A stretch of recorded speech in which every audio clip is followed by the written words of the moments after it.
വെറുതെ ഇരുന്നുകൊണ്ട് cash generate ചെയ്യാൻ സാധിക്കുന്ന ഒരു ബിസിനസ് സ്റ്റാർട്ട് ചെയ്യാൻ സാധിക്കുമോ? ഇല്ല എന്നതായിരിക്കും ഉത്തരം. എന്നാൽ സാധിക്കും. അങ്ങനെ ഒരു ബിസിനസ് ഓപ്പർച്യൂണിറ്റി ഇന്ന് നിലവിലുണ്ട്. സ്റ്റാർട്ട് ചെയ്തതേ ഉള്ളൂ, വളർന്നു വരുന്നതേ ഉള്ളൂ. കാരണം USA, UK തുടങ്ങിയ രാജ്യങ്ങളിൽ ഹിറ്റാവുന്ന പല ബിസിനസ്സുകളും ഇന്ത്യയിൽ ഇംപ്ലിമെന്റ് ചെയ്യുന്ന സമയത്ത് അത് ഇന്ത്യയിലും വളരെയധികം ഹിറ്റാവുന്നത് നമുക്ക് കാണാൻ സാധിക്കും. യൂബർ അതിനൊരു ഉദാഹരണമാണ്. സൊമാറ്റോ അതിനൊരു ഉദാഹരണമാണ്. ഫ്ലിപ്കാർട്ട് അതിനൊരു ഉദാഹരണമാണ്. ഇങ്ങനെ നിരവധി എക്സാമ്പിൾസുകൾ നമുക്ക് ഇന്ത്യയിൽ കാണാൻ സാധിക്കും. അതേപോലത്തെ ഒരു ബിസിനസ്സാണ് വെറുതെ ഇരുന്നു കൊണ്ട് ക്യാഷ് ജനറേറ്റ് ചെയ്യുന്നത്. അതായത് റെന്റ് എ ഫ്രണ്ട് എന്ന് പറയുന്ന കൺസെപ്റ്റ്. എന്താണ് എന്നതല്ലേ ഡീറ്റെയിലായി വിശദമാക്കി തരാം. അത് എങ്ങനെയാണ് ഇന്ത്യയിൽ ഇംപ്ലിമെന്റ് ചെയ്യുന്നത് പറഞ്ഞു തരാം. എൻ്റെ പേര് ആൽബിൻ. ഇതേപോലെ അറിവുകൾക്ക് നിങ്ങൾ വളരെയധികം ഇൻട്രസ്റ്റ് ആണെങ്കിൽ please like, share and subscribe. അപ്പം നമുക്ക് റെന്റ് എ ഫ്രണ്ട് എന്ന് പറയുന്ന കൺസെപ്റ്റിനെ കുറിച്ച് നോക്കാം. പല സമയങ്ങളിലും നമുക്ക് പറ്റുന്ന ഒരു വ്യക്തിയെ കിട്ടുന്നില്ല, സംസാരിക്കുന്ന ഒരാളെ കിട്ടുന്നില്ല എന്നത് ബഹുഭൂരിപക്ഷ പ്രേക്ഷകരുടെയും പരാതികളിൽ ഒന്ന് മാത്രമാണ്. എന്നാൽ ഏതെങ്കിലും ഇവന്റുകളിൽ സംബന്ധിക്കുന്ന സമയത്ത് പലപ്പോഴും പോസ്റ്റായി നിൽക്കുന്ന ഒരു അവസ്ഥ, അതല്ലെങ്കിൽ ട്രാവലിംഗ് ചെയ്യുന്ന സമയത്ത് ഒറ്റയ്ക്ക് ട്രാവൽ ചെയ്യുന്ന ഒരു അവസ്ഥ, ഇല്ലെങ്കിൽ ഏതെങ്കിലും ഹോബികളോ മറ്റോ നമുക്ക് പഠിക്കണം, എന്നാലും അതിന് പറ്റുന്ന ഒരാളെ കിട്ടുന്നില്ല എന്നൊരവസ്ഥ. അതായത് നമ്മുടെ മനസ്സിനിണങ്ങിയ ഒരാളെ കിട്ടാൻ ഇന്ന് വളരെയധികം പ്രയാസമാണ് ഓരോ വ്യക്തിയും അനുഭവിക്കുന്നത്. എന്നാൽ ഇങ്ങനൊരു സമയത്ത് നമുക്ക് ആവശ്യമുള്ള ഒരു ഫ്രണ്ടിനെ നമ്മൾ ഹയർ ചെയ്യുന്നു. അവൻ്റെ ടൈമിന് നമ്മളൊരു റേറ്റ് ഫിക്സ് ചെയ്യുന്നു, അതിനനുസരിച്ച് എമൗണ്ട് നമ്മൾ കൊടുക്കുന്നു. ഇതാണ് റെന്റ് എ ഫ്രണ്ട് എന്ന് പറയുന്നത്. പേരിൽ തന്നെ ഉണ്ട്, റെന്റിന് ഒരു ഫ്രണ്ടിനെ ഹയർ ചെയ്യുന്നു എന്ന് മാത്രം. ഇവിടെ നമ്മൾ തിരിച്ചറിയേണ്ട കാര്യം, നമ്മൾ നമ്മുടേതായ സ്കിൽ അല്ലെങ്കിൽ ഒരു നിഷ് നമ്മൾ അറിയണം, തിരഞ്ഞെടുക്കണം എന്നതാണ്. അതായത് നമ്മൾ ഒരു ഫ്രണ്ടിൻ്റെ അടുത്തോട്ട് പോകുന്ന സമയത്ത് ആ ഫ്രണ്ടുമായി നമ്മൾ കണക്ട് ആവണമെങ്കിൽ കോമൺ ആയിട്ടുള്ള ഏതെങ്കിലും തരത്തിലുള്ള എലമെന്റുകൾ ഉണ്ടെങ്കിൽ മാത്രമാണ് ആ ഫ്രണ്ടുമായി നമുക്ക് കണക്ട് ചെയ്യാൻ സാധിക്കുന്നത്. അല്ലാത്ത പക്ഷം രണ്ട് ധ്രുവങ്ങളിൽ മാത്രമായിരിക്കും നമ്മൾ ഓരോരുത്തരും നിൽക്കുന്നത്. അങ്ങനെ ആ ഫ്രണ്ടുമായി കണക്ട് ചെയ്യപ്പെടാൻ പാകത്തിലുള്ള കോമൺ ആയിട്ടുള്ള ഏതെങ്കിലും ഒരു എലമെന്റുകൾ നമ്മളെ തന്നെ കണ്ടെത്തണം. അതിനുശേഷമാണ് നമ്മളെ ലിസ്റ്റ് ചെയ്യേണ്ടത്. അത് നമുക്ക് ട്രാവലിംഗ് ചെയ്യുന്നതുമായി ബന്ധപ്പെട്ടാകാം, അല്ലെങ്കിൽ നമുക്കറിയുന്ന ഏതെങ്കിലും ഒരു എലമെന്റ് പഠിപ്പിച്ചു കൊടുക്കുന്നത്, അല്ലെങ്കിൽ ഒരു ഹോബി പഠിപ്പിച്ചു കൊടുക്കുന്നതുമായി ബന്ധപ്പെട്ടായിരിക്കാം, അല്ലെങ്കിൽ ജസ്റ്റ് ഒരു ഒത്തുചേരൽ മാത്രമായിരിക്കാം. ഇങ്ങനെ പലതരത്തിലുള്ള ആക്ടിവിറ്റികൾ മനുഷ്യനെ കോമൺ ആക്കുന്ന, മനുഷ്യനെ അടുപ്പിക്കുന്ന ഒന്നുണ്ട്. അത് നമ്മൾ പ്രത്യേകം നമ്മളിൽ തന്നെ ഐഡന്റിഫൈ ചെയ്യണം. അതിനനുസരിച്ചാണ് അവർ നമ്മളെ സെലക്ട് ചെയ്യുന്നത്. അതിനുശേഷമാണ് ഒന്നെങ്കിൽ ഇന്ത്യയിൽ നമ്മൾ സ്റ്റാർട്ട് ചെയ്യുകയാണെങ്കിൽ നമ്മൾ നമ്മുടേതായ ഒരു പ്ലാറ്റ്ഫോം നമ്മൾ ബിൽഡ് ചെയ്യണം. അവിടെ നമ്മൾ വിസിബിൾ ആവുകയും വേണം. അതായത് നമ്മൾ ആരാണോ റെന്റിന് എടുക്കാൻ വേണ്ടി പോകുന്നത് ആ വ്യക്തി നമ്മളെ കാണണം. ആ രീതിയിൽ വെബ്സൈറ്റ് ബിൽഡ് ചെയ്യണം. ഇതൊരു ബിസിനസ് ആക്കി മാറ്റുകയാണെങ്കിൽ അവിടെ ലിസ്റ്റ് ചെയ്യാനുള്ള ആൾക്കാർക്ക് ലിസ്റ്റ് ചെയ്യാനുള്ള സംവിധാനങ്ങൾ നമ്മൾ ഒരുക്കിയിരിക്കണം. അത് ബാക്കിയുള്ളവർക്ക് വിസിബിൾ ആകുകയും വേണം. ഇനി അതല്ലെങ്കിൽ ഇതേപോലത്തെ ധാരാളം വെബ്സൈറ്റുകൾ നമുക്ക് കാണാൻ സാധിക്കും. റെന്റ് എ ഫ്രണ്ട് എന്ന് പറയുന്ന ഒരു വെബ്സൈറ്റ് ഉണ്ട്. rentafriend.com എന്നാണ് ആ വെബ്സൈറ്റിന്റെ പേര്. ഇന്ത്യയിൽ അവൈലബിൾ ആണ് ഈ സൈറ്റ്. ബാംഗ്ലൂർ ബേസ് ചെയ്ത് സെർച്ച് ചെയ്ത സമയത്ത് ധാരാളം ആൾക്കാർ തങ്ങളുടെ പ്രൊഫൈലുകൾ അതിനകത്ത് ലിസ്റ്റ് ചെയ്തതായി കാണാൻ സാധിക്കുന്നുണ്ട്. കേരളത്തിൽ നിന്ന് അങ്ങനെയില്ല, കുറച്ച് ആൾക്കാരെ മാത്രമാണ് കാണാൻ സാധിച്ചിട്ടുള്ളത്. എന്നാൽ ബാംഗ്ലൂരിനെ ബേസ് ചെയ്ത് സെർച്ച് ചെയ്ത സമയത്ത് ധാരാളം ഓഡിയൻസുകൾ തങ്ങളെ തന്നെ ലിസ്റ്റ് ചെയ്തതായി കാണാൻ സാധിക്കുന്നുണ്ട്. OLXന്റെ ഒരു മറ്റൊരു രൂപം എന്ന് വേണമെങ്കിൽ നമുക്ക് പറയാം. ഇതിനുശേഷം നമ്മളെ മാർക്കറ്റിംഗ് ചെയ്യണം. എന്തിനാണ് മാർക്കറ്റിംഗ് ചെയ്യേണ്ടത്? നമുക്ക് ഓർഡറുകൾ വരണമെങ്കിൽ, അല്ലെങ്കിൽ നമുക്ക് ഇതേപോലെ ബുക്കിങ്ങുകൾ വരണമെങ്കിൽ, നമ്മൾ ഓരോ വ്യക്തിയും റെന്റിന് എടുക്കണമെങ്കിൽ സ്വാഭാവികമായും മാർക്കറ്റിൽ നമ്മൾ വിസിബിൾ ആയിരിക്കണം.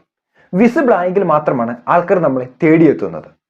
അപ്പോൾ നമ്മൾ നമ്മുടേതായ രീതിയിൽ തന്നെ നമ്മൾ മാർക്കറ്റിംഗ് ചെയ്യണം. അവിടെ നമ്മൾ ഒരു പേഴ്സണൽ ബ്രാൻഡ് നമ്മൾ ക്രിയേറ്റ് ചെയ്യണം.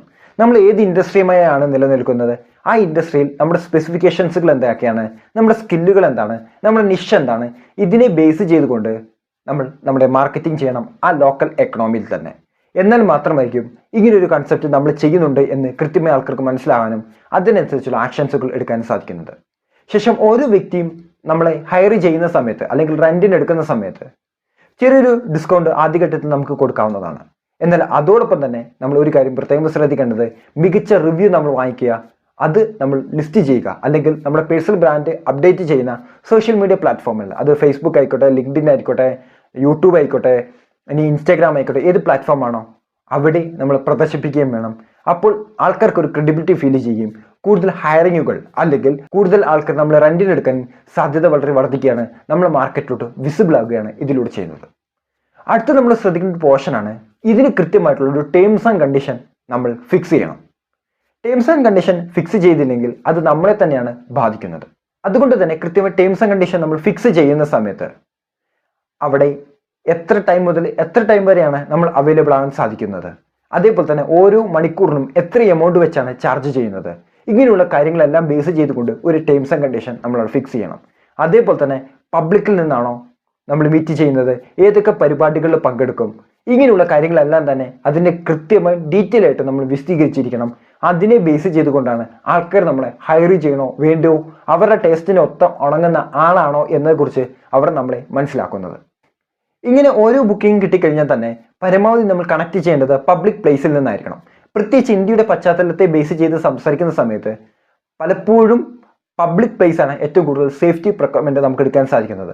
അല്ലാത്ത സ്ഥലങ്ങളിൽ പോയി കഴിഞ്ഞാൽ അവിടെ റിസ്ക് എലമെന്റ് വളരെയധികം കൂടുതലായിരിക്കും. ഇത് നമ്മൾ മുൻകൂട്ടി കാണുക തന്നെ വേണം. അതേപോലെ തന്നെ അപ്പോയിൻമെന്റ് എടുക്കുന്ന സമയത്ത് നമ്മുടെ ക്ലയന്റ് എവിടെയാണ് നമ്മൾ തിരിച്ചറിയണം, അവിടെ പോയി വേണം നമ്മൾ മീറ്റ് ചെയ്യേണ്ടത്. അപ്പോൾ ഇങ്ങനെയുള്ള കാര്യങ്ങൾ കൂടെ നമ്മൾ വ്യക്തമായി തന്നെ അറിഞ്ഞിരിക്കണം. ഏത് പരിപാടിക്കാണ്, ഇങ്ങനെ വ്യക്തമായിട്ടൊരു കമ്മ്യൂണിക്കേഷൻസും കൂടെ അതിൻ്റെ അകത്ത് ഡീറ്റെയിൽ ആയി തന്നെ അറിഞ്ഞിരിക്കേണ്ടത് അത്യാവശ്യമാണ്. ഇപ്പോൾ നമുക്ക് ഒരു സോഴ്സ് വഴി മാത്രമാണ് നമുക്ക് വരുമാനം ലഭിക്കുന്നത്. എന്നാൽ ഇതിനെ ഒപ്റ്റിമൈസ് ചെയ്യാൻ സാധിച്ചാലും അതേപോലെ തന്നെ ഇതിനെ അപ്സെല്ലും ക്രോസ് സെല്ലും ചെയ്യാൻ സാധിച്ചു കഴിഞ്ഞാൽ മാത്രമാണ് കൂടുതൽ സോഴ്സ് വഴി നമുക്ക് വരുമാനം ജനറേറ്റ് ചെയ്യാൻ സാധിക്കുന്നത്. അപ്പോൾ ഇവിടെ നമുക്ക് ഇംപ്ലിമെന്റ് ചെയ്യാൻ സാധിക്കുന്നത് പേഴ്സണലൈസ്ഡ് ആയിട്ടുള്ള എക്സ്പീരിയൻസുകൾ അല്ലെങ്കിൽ പേഴ്സണലൈസ്ഡ് ആയിട്ടുള്ള സർവീസുകൾ നമുക്ക് പ്രൊവൈഡ് ചെയ്യാൻ സാധിക്കുന്നതാണ്.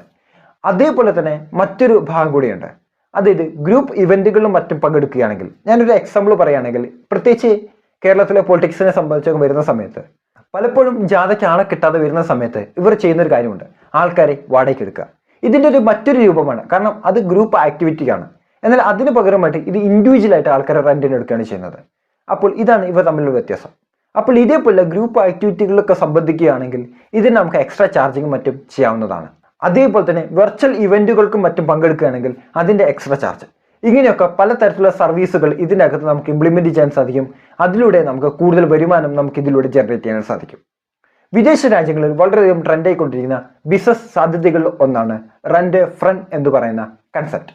ഇത് ഇന്ത്യയിൽ ഇംപ്ലിമെന്റ് ചെയ്യുകയാണെങ്കിലും, ഇന്ത്യയിൽ അറിയാലോ ധാരാളം ആൾക്കാർ ഒറ്റയ്ക്ക് ഇരിക്കുന്നുണ്ട്, അവർക്ക് ഏതെങ്കിലും തരത്തിലുള്ള സർവീസുകൾ പ്രൊവൈഡ് ചെയ്യാൻ സാധിക്കണമെങ്കിൽ, പ്രത്യേകിച്ച് കേരളത്തിലെ പശ്ചാത്തലത്തെ എടുത്ത് പറയുന്ന സമയത്ത് ധാരാളം പ്രായമുള്ള ആൾക്കാർ കേരളത്തിലുണ്ട്. അത്തരം ആൾക്കാർക്ക് നിങ്ങൾക്ക് സ്പെൻഡ് ചെയ്യാൻ സാധിക്കുകയാണെങ്കിൽ, അവിടെ ഒരു ഫിക്സഡ് എമൗണ്ട് നിങ്ങൾക്ക് ചാർജ് ചെയ്യാൻ സാധിക്കുകയാണെങ്കിൽ പോലും നിങ്ങൾക്ക് ഇതിലൂടെ വരുമാനം ജനറേറ്റ് ചെയ്യാൻ സാധിക്കുന്നതാണ്. ഈ വീഡിയോ വളരെ ഉപകാരമായെങ്കിൽ please like, share and subscribe. അടുത്ത വീഡിയോയിൽ മറ്റൊരു ടോപ്പിക്കുമായി നമുക്ക് വീണ്ടും കാണാം.